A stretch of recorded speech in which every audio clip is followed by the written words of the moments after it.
என்பதா? என்னை பார்த்து பார்த்து வளர்ப்பதனால் அன்னை என்பதா? உன்னை கடவுள் என்பதா? கருணை வடிவம் என்பதா? உன்னை கடவுள் என்பதா? கருணை வடிவம் என்பதா?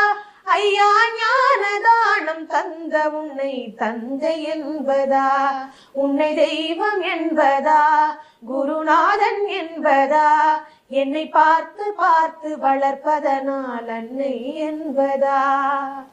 சேரும் செல்வம் எல்லாம் உன் அருளன்றோ, பாடும் பாடல் எல்லாம் உன் தயவன்றோ. சேரும்